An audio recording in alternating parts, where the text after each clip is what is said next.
On quitte la Moselle et on fait également un bond en arrière, direction les hautes mines du Thillot et le XVIe siècle. L'exploitation des mines de cuivre a battu son plein durant 200 ans dans cette commune des Vosges. Une histoire marquante est racontée par Sébastien Georges, assistant principal de conservation du site. J'ai pu aller avec lui dans l'une des galeries. Les traces de nos prédécesseurs sont encore bien présentes. Entrons dans ce monde particulier. On se trouve devant l'entrée de la galerie de la Rouge Montagne, qui est l'une des galeries visitables de site des Hautes Mines et qui permet vraiment, sur 150 mètres de long, de rentrer dans le monde des mineurs, vraiment d'appréhender la façon dont ils travaillaient et dont ils évoluaient dans la mine. Une mine un petit peu aventure, on va dire. D'accord, c'est parti. Allons-y. Alors comme dit dans les mines, il ne faut pas être très grand et très large. Alors juste pour revenir sur la base, ces mines sont apparues quand ?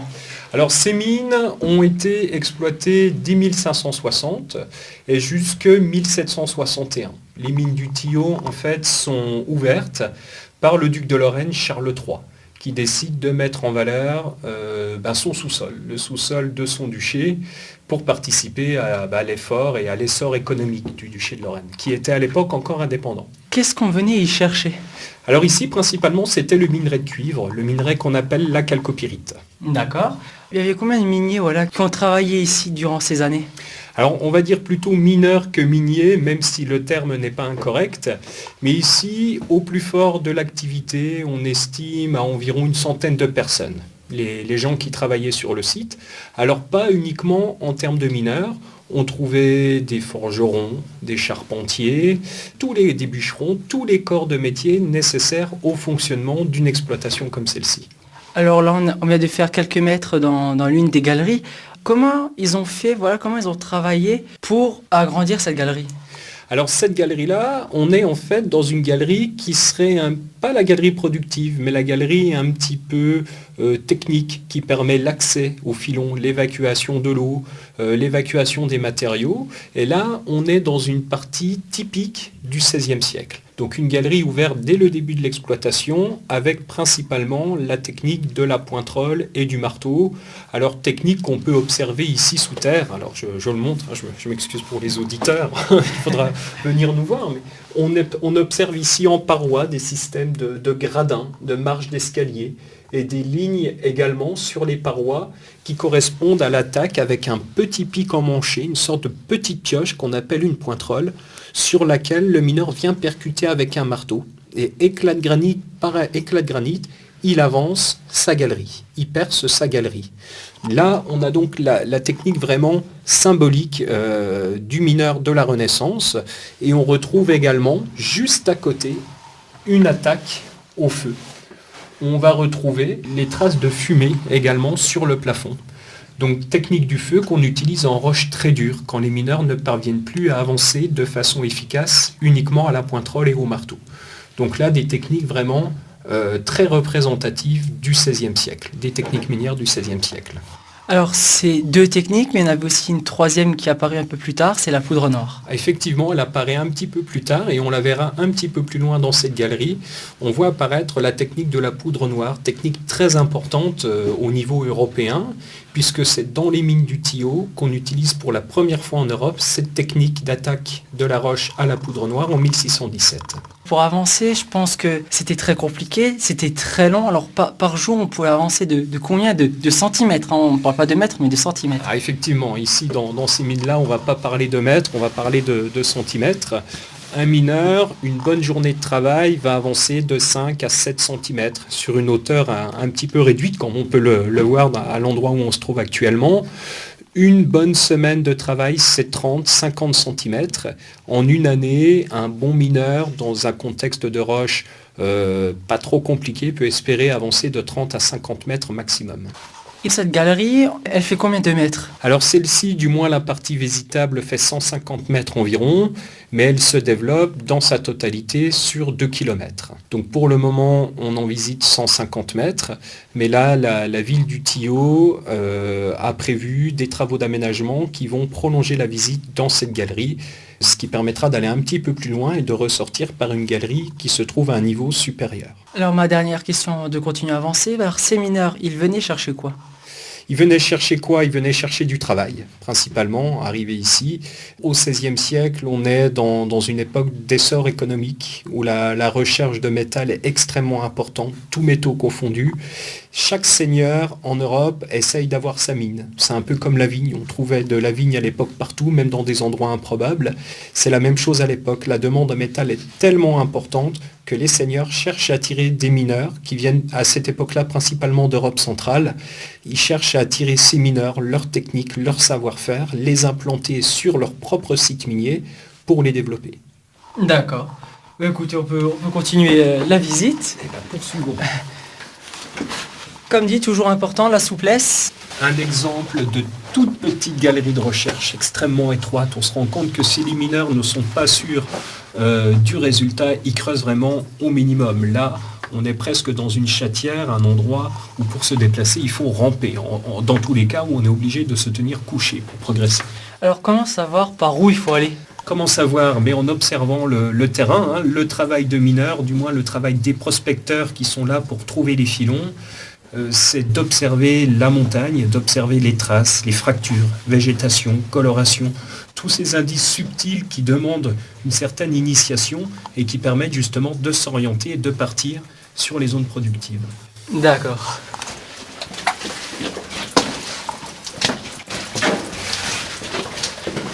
Attention, petit passage humide. Alors là, vous le voyez, on voit la galerie qui commence à s'élargir. On a plus de place, on commence à pouvoir relever un petit peu la tête. L'explication, eh bien, vous l'avez sur les parois. On voit apparaître ici les traces de poudre noire, d'utilisation de l'explosif. Et donc, en face de ces traces-là, on peut dire que nous sommes en face des traces les plus vieilles d'Europe pour l'utilisation de la poudre noire dans les mines. Et c'est grâce à ça qu'on a pu agrandir les galeries. Effectivement, on voit un changement d'allure, quelque chose qui devient plus confortable, plus spacieux. Alors même si la poudre noire en réalité ne permet pas d'aller plus vite, puisqu'il faut 8 heures pour faire un trou de 30 cm, où on placera la poudre ultérieurement, cette technique permet de progresser dans des roches très dures qui auparavant auraient considérablement ralenti ou peut-être même arrêté la progression des mineurs.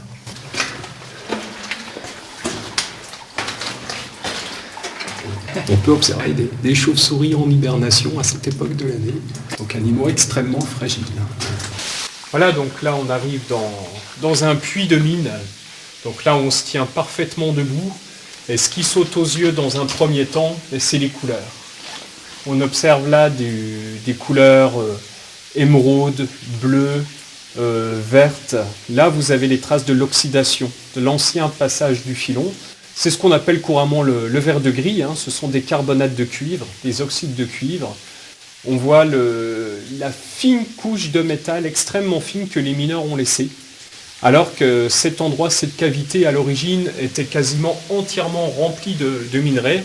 On observe vraiment le travail chirurgical réalisé par les mineurs. Au vu de la difficulté, il n'est pas question pour eux de laisser quoi que ce soit en place. Et on retrouve également des boisages qui sont d'origine, des boisages du XVIIIe siècle, encore en place et très très bien conservés. Comment ils faisaient pour sortir tout ce granit, toute cette pierre qu'ils accumulaient en sortant, en travaillant? On avait dans les galeries ici des chariots qu'on appelait des chiens de mine, des petits chariots en bois, 4 roues, posés sur des rails, des voies de roulage en réalité. Et ces chariots permettaient de transporter tous les matériaux à l'extérieur de la mine.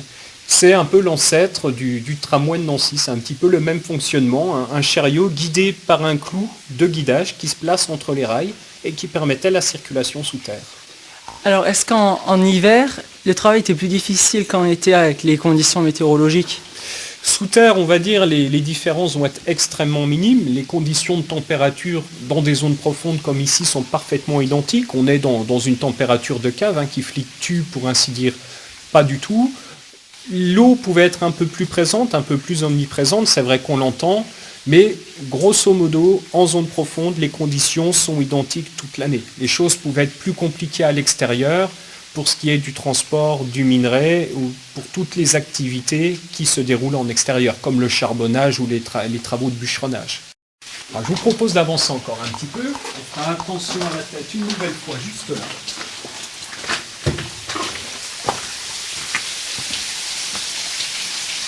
Alors là, on parlait du problème de l'eau, hein.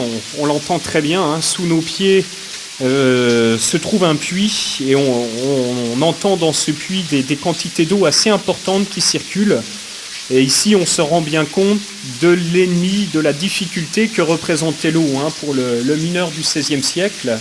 Donc ici, plutôt que de laisser cette partie de la mine se faire inonder par cette eau, les mineurs ont préféré creuser un puits ici qui fait plus d'une vingtaine de mètres de profondeur.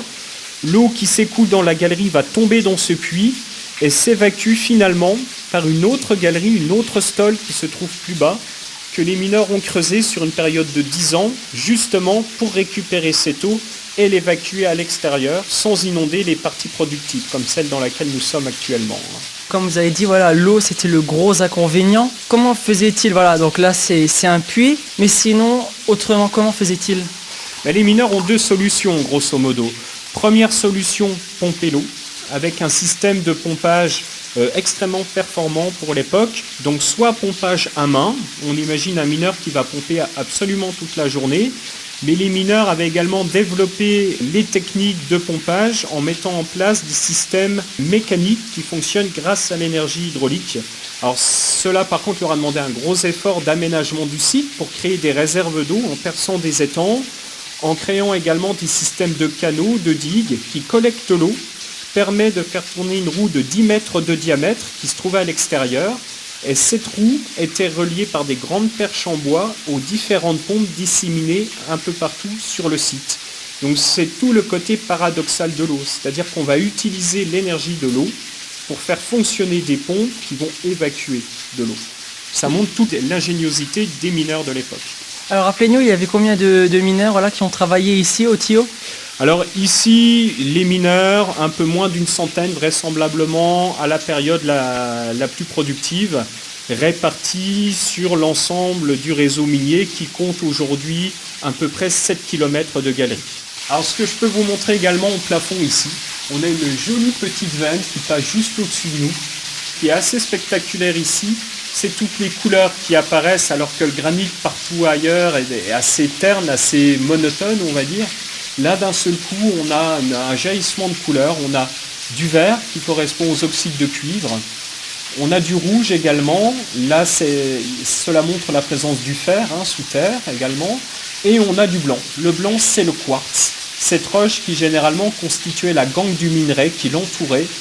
Et on voit cette veine qui passe au-dessus de notre tête et qui part se prolonger là-bas dans une galerie de 100 mètres de long. Galerie au cours de laquelle les mineurs ont suivi cette veine, ont suivi cette zone minéralisée. D'accord, parce que là on a deux chemins, c'est ça? On en a même plus si vous regardez. On a cette galerie de 100 mètres qui est là en face de nous. On a ce puits qui, somme toute, reste un chemin sous nos pieds. On a deux départs sur notre gauche également. Et effectivement, on a encore une galerie qui repart là-bas sur la droite. Je vous propose de nous y engouffrer. Allons-y. En étant toujours attentif à là où on met les pieds. Et sur notre droite, hein, une sorte de cavité également qui se prolonge, où on retrouve des traces d'oxydation. Cette cavité correspond donc à une sorte de remplissage métallique, de remplissage de cuivre que les mineurs ont complètement vidé. Et vous voyez toujours ce labyrinthe, hein, des directions qui recroisent. Ici un puits qui semble venir du dessus, qui descend, qui passe sous nos pieds et qui se prolongeait de l'autre côté. Alors ces mineurs, ils venaient d'où? Est-ce qu'ils étaient tous du secteur? Alors au début, non. Du moins au début de l'exploitation, au XVIe siècle, la plupart viennent de Saxe, de Bohême, du Tyrol, toute cette région d'Europe centrale où les techniques minières et les mineurs étaient les plus performants. Donc comme je vous l'ai indiqué, les seigneurs les faisaient venir ici sur place pour travailler dans leurs mines. Et ce qu'on constate, c'est qu'au fur et à mesure du temps qui passe, surtout à partir du XVIIe siècle, ce sont des habitants de la vallée qui se forment, on ne sait pas encore vraiment comment, au travail de la mine et qui vont venir travailler avec et finalement remplacer en grande partie ces premiers mineurs d'Europe centrale.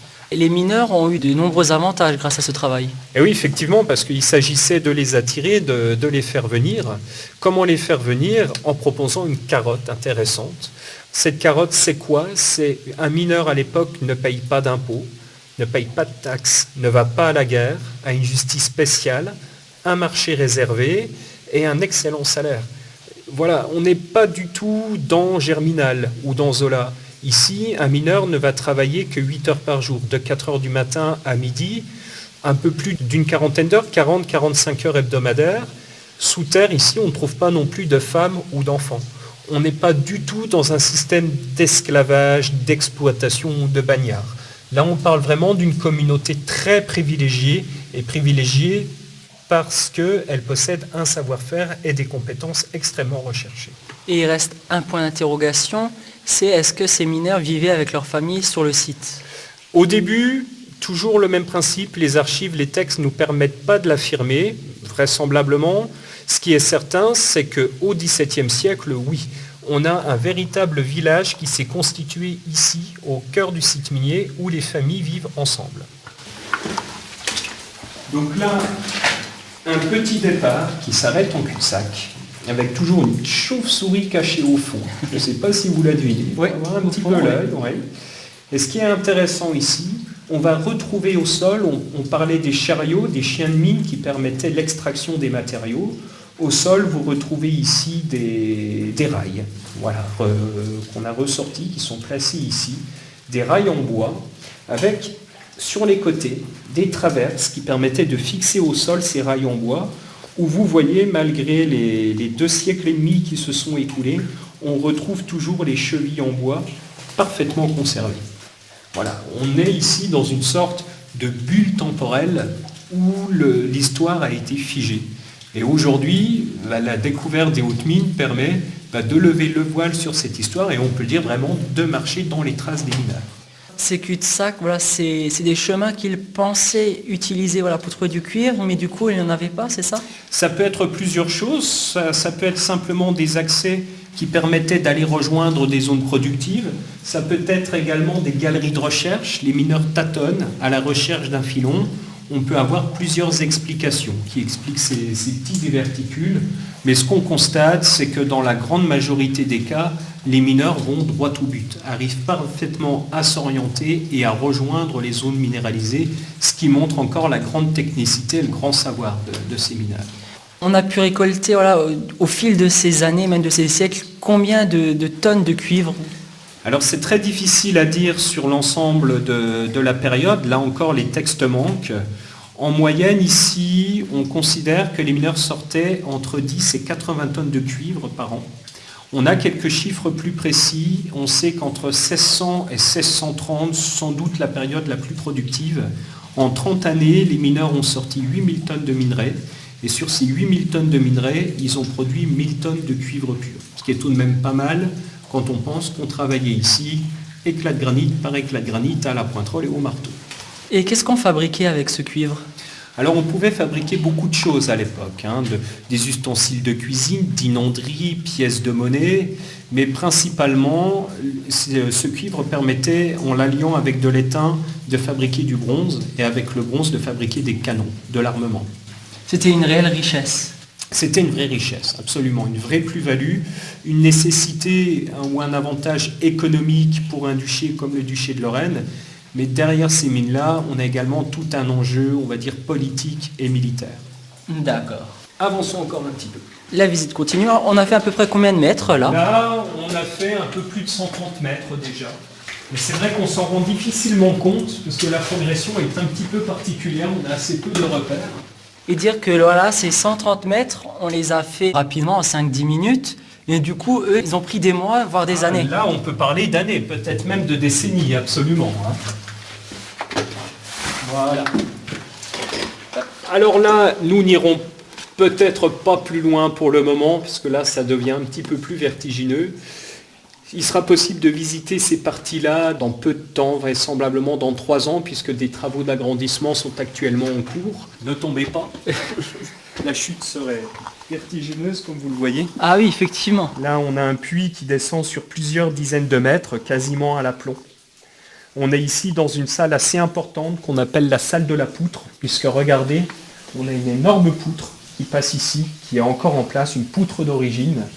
Et ici, nous sommes dans une zone minéralisée, où nous avions du métal. On va retrouver des traces d'oxyde de cuivre, on va retrouver des traces de poudre, un petit peu omniprésentes. Et regardez, des directions qui repartent absolument de partout.